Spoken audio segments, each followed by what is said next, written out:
Okay guys, welcome. We're going to take a look at the My Retro Computer 64 replacement case to put a normal computer in.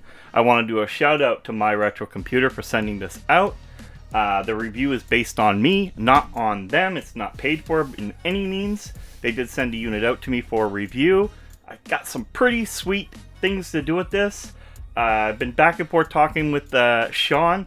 Seems to be a great guy. I think he's got a great thing going here. And it was always something I wanted to do. Put a PC in a Commodore 64 bread box. Well, now we can do it without having to do modifications. So what we're going to do today, this is going to be like part one of a series.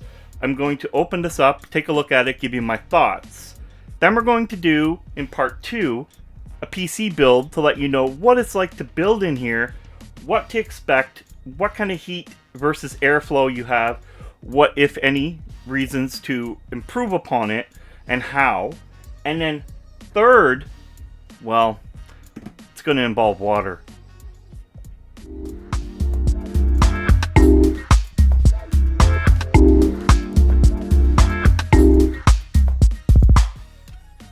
Okay, so first thing I want to say, whoops, there's a glare there, and yeah, I got two lights coming down. I've rebuilt and done a few things differently here, and I'm trying my best to get things a little... It was very, very dark in my last review, and it bothered me, so I revamped.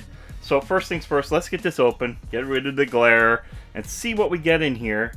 And what I think, I mean, I love the case. They nailed it. The box, they nailed it. Like, it is nailed. It is exactly what we would expect. Now, what's really cool here is this is a Cherry MX key switching. So you have blue switches here. This is a mechanical keyboard already built in. Guys, that's phenomenal all on its own. I mean, we all know a good mechanical keyboard with Cherry is still, you know, $100 at cheap areas and so on. And then, of course, they're showing a breakdown here. We're going to get into that as we move along here in the unboxing. Because this unboxing is not only unbox it, let's take it apart, let's take a look at it.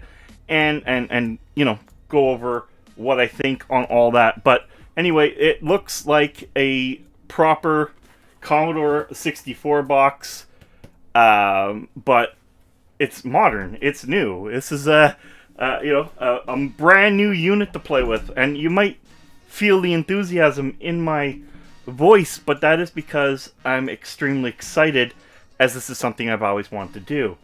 And like I said, you want to stay tuned for this whole series because we're going to do some crazy stuff. And you'll see here, made in the United Kingdom. Yes, this thing does come out of the UK.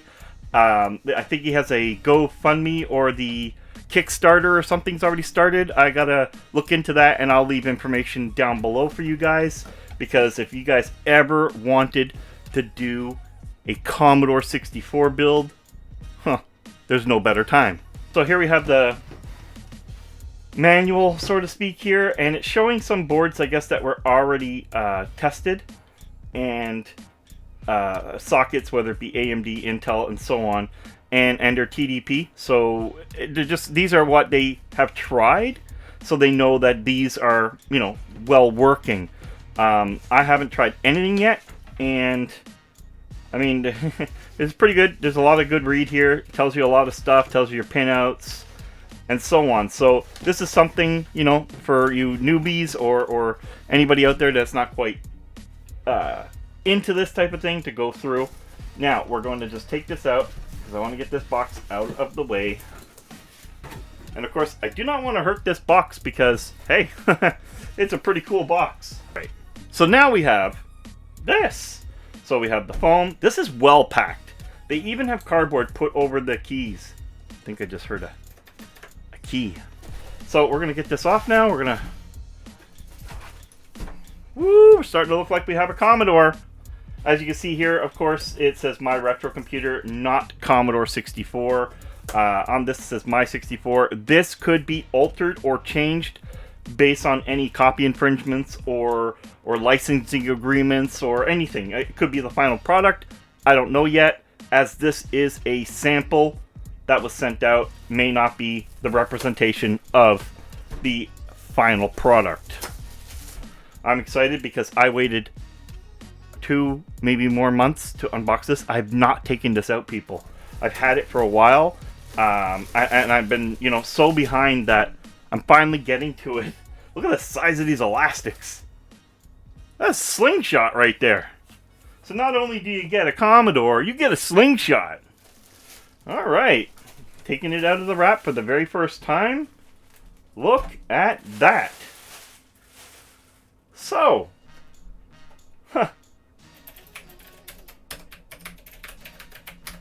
that is awesome. They even have a Commodore key put here to make it look like the original Commodore thing.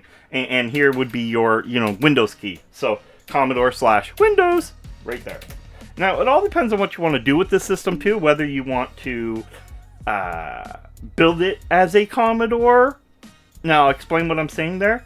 There is Commodore OSs out there, so it still can be completely PC based and pretty much run any Commodore. So the one OS will have, let's say, the Amigas, the Commodores, the C64s, the C128s, the 500s, and so on. All on here, including, I guess, the PC-based ones, which would make sense, because there was PC-based ones for all you people that don't know. The keys feel really nice. They're clicky, like they should be. Blue switches have a nice click to them. And this is no exception. This feels really good. Of course, here, my retro, like I said, this may not be the same. When it launches, we don't know. The layout may change. We don't know. Here's a reset, I'm going to say. Feels like a reset button. Not quite sure. So here on the side, we have a card reader. Now, my partner in crime down there in Texas, he got a different, again, like I said, a different revision of this product, which was in a white box, I think, and not quite as retail looking. He didn't even have this, okay? So we have a card reader right here, which is great. So let's say I want to build my new editing machine in this. I could do so, and there's my card slot. I don't know if this is USB 3 or not. That's something I want to look into, because that is kind of important to me. Now on the back here, oh, looks like we got some goodies inside there. I don't know what this is or anything yet. And we have a fan right here for exhaust. Now, I don't know what the CFM or how this fan performs yet, but that's definitely going to pull air out. Now, there might be some ways, like I said, I look at this case and I'm wondering airflow. We're going to look at all that down the road. Maybe we can get some Be Quiet or Noctua small fans or something in here and bring air across the board, especially when you do what I'm going to do in the future. Water, you need airflow. Also, I see that there is no other holes coming out here, so I have to see how I'm going to do that, because maybe I may have to put a couple holes here for something I'm doing later. But we'll see. We'll get to that when we get to it. Like I say, the first initial build here will be the system as most people will build it, and I'll give you my thoughts on that. Here on the side, we have a fake optical drive thing here. It looks like it. Oh, it's even got the Commodore logo on it. That is sweet. See? Attention to detail, people. So that's really cool. That's really cool. So I don't know what the inside of that looks like yet, whether you can put an optical drive or not. And if you can, I do have them. So it's something to think about. So we have 6 screws here. It looks to take it apart. Let's do that. Let's find out what the thing inside is. I'm so excited. And I just can't hide it. No, no, no, no, no. I'm about to lose my Commodore, and I think I like it. Okay, nobody comment on my singing, because it's pretty bad. Bad to the bone, that is. I'm excited. I'm excited. Are you guys excited? Like, I mean, how many people did not want to put a PC in a Commodore? Let's be real here. Almost everybody I know wanted to do that. And now I get to be the lucky kid that gets to do it. 2 more screws, people. 2 more screws. I'm guessing this is some sort of tray system in here for either optical or solid state or hard drive. I mean, let's face it, you don't want to put a real hard drive in here. You want to put like an NVMe on the board or something, and that'll also help with the temps and the TDPs. Putting a physical hard drive in here, that's just asking for more. Guys, we're going to open this up. I hope it just pulls right off. we go. Oh, wow. Okay. So here's the beauty of this. So keep in mind, you don't have to put a PC in here. You can put a Pi. So this is your keyboard. This is your LED. And power. Okay. So that right there is actually your power switch, people. Not a reset. So I don't need John to tell me what to do. That is your power and reset. Or, sorry. That is your power and the light. So it has LED and it has reset on, or power on here. And I think that is it. Yeah, they can't be more than a multi at that point. So there we have it, right? We have our top, which is really cool. And that is so sweet. The fact that that is so sweet. I'm in love. All right, so what else is in here? So we have this second hard drive caddy. There's little pieces in here. I think that had something to do with this maybe at the time. So again, like I said, we could put a optical drive here, or we can put a normal solid state in here.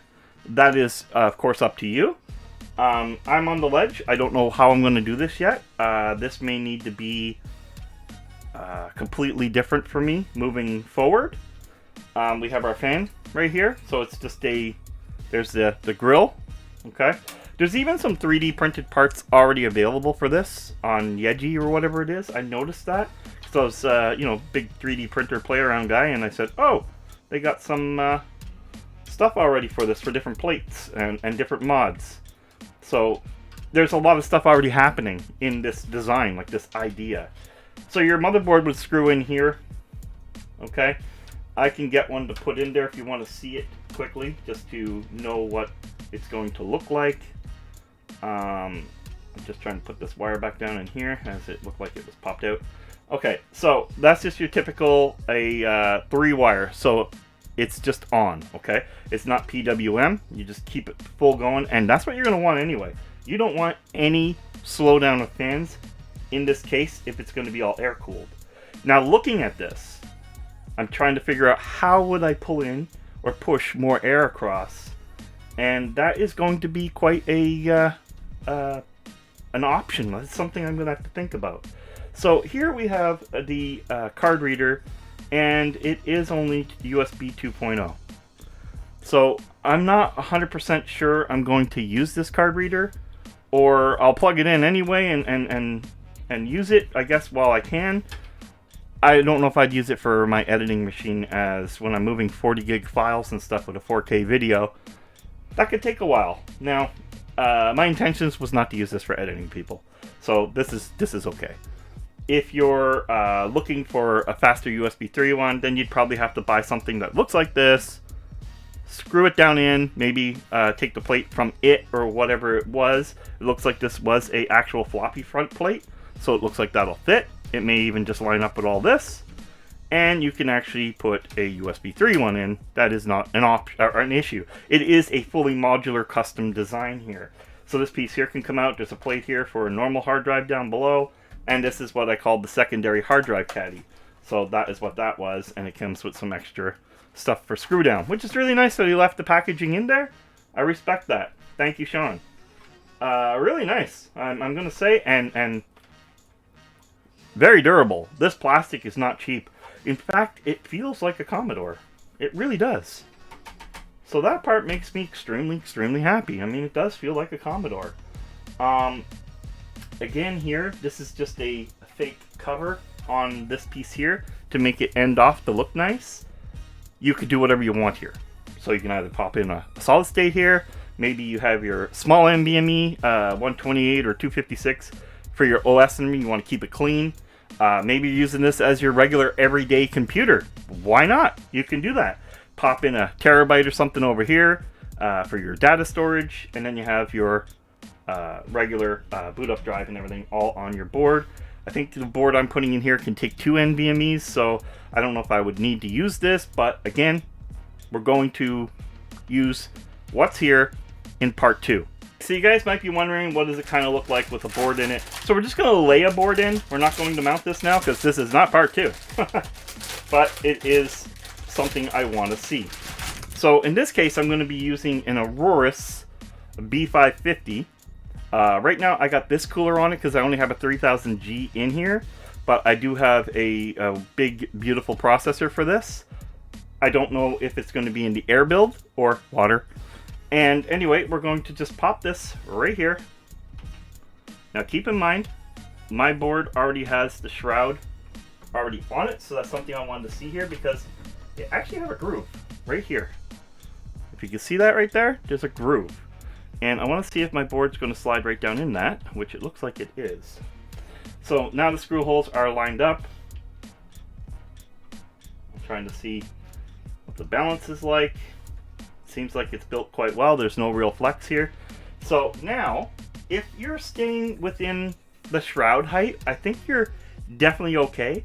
But what I will do in the air build is I will put a factory AMD cooler on here and see if it clears. Now, the one bonus of having a fan-cooled unit in this, it's ITX, okay? So with ITX, it's a small form. You don't have to worry about a lot of area for air, okay? So that being said, you can utilize this to blow the air down on the motherboard, okay? That's the beauty of these downforce fans. They'll blow and go across your motherboard, cooling your components, all right? Now, from there, you have the fan here, and then it's exhausting out the heat, which is really close. So it's just going to take that out, okay? Now, keep in mind, you're not putting a power supply in here. Well, kind of are, but you're not. I'm going to be using a Pico power supply, and we'll get to all that in part 2. Stop trying to make me do it, because I don't want to right now, because I got to do how I want to do it. Okay, that guy's gone. That was weird. So, I'm just going to place a few things here, like this. We're going to pretend that's back in here. Everything else is going down. But I'm having an issue right here. So that could be this here still in the way. I may have to, and it not being bolt down is probably not helping. But that's here nor there. Try that again because you don't have a lot of room here. And this is why I went with this lower cooler, because I have no idea how much space. I mean, I don't think it can be really any higher than the shroud. So keep that in mind. And this is a little bit, well, actually it's more on par, but this angles, right? This keyboard here kind of angles in. So I'm just going to do this with it right now. Again, when we do the build, we'll figure all that out. But right now, that little guy is in the way. So let's try it again. So now that's out of the way. Let's see if it's my cooler or not. You may have to go with a really low profile cooler here. And I know John used a really low profile, and there's a possibility you have to. And the answer to that question is you do. So I'm going to have to order a low profile cooler for the air cooling build to replace this. So you want your low profile cooler to be below this, and you want your RAM to be somewhat low as well. So don't go sticking, you know, some big high-end gaming RAM in here when, well, there's no need. You're not even going to see it. So stick some low-profile RAM in here is what I'm trying to get at. And this needs to be the height of this. So I will, in part 2, talk about the distance here, let you know. So we now know the factory fan is not going on, because this is the smallest factory fan that AMD has. So that is enough right there to tell us that. So overall though, other than, you know, having to put a low profile fan on here, which I expected, I mean, come on, it is a low profile case. It's very small and very, very nice. Like, I like the look of it.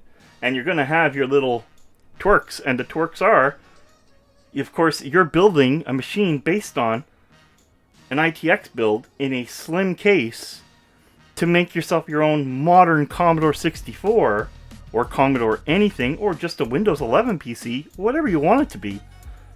And that means, or if you have some old ITX boards and you want to do a 98 or a Windows XP system, that would be an awesome retro build. Awesome. That's on my mind still. I just got to see where my old ITX board is. I can't find it.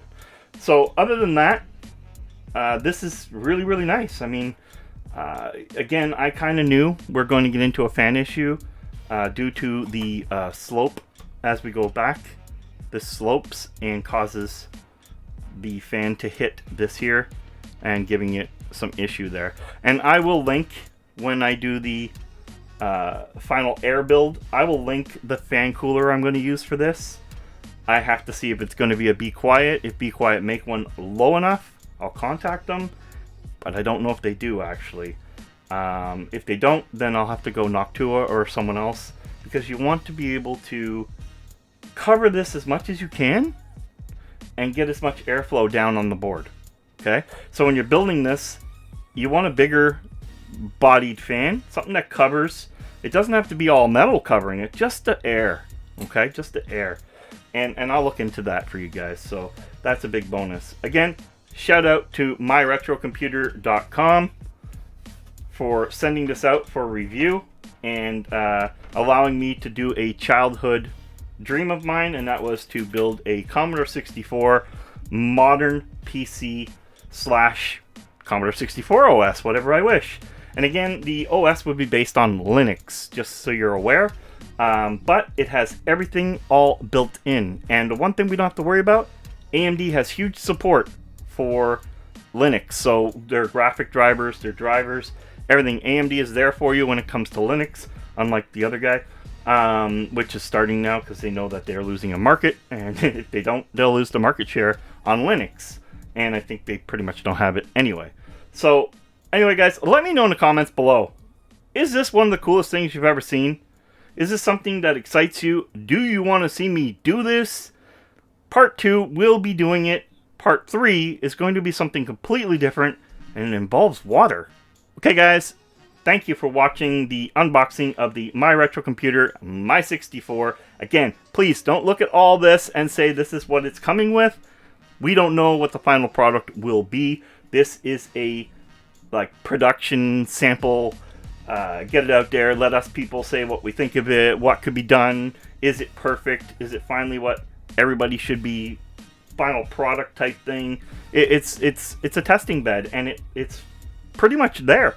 I can't see how there is anything else you can really do here, other than if you wanted to have maybe another fan like this molded in. But again, you guys can do your own mods as well, so don't look at the minor things, look at the overall experience. And that's what this is supposed to bring you. The retro feel in a modern day. Till next time, guys. Game over.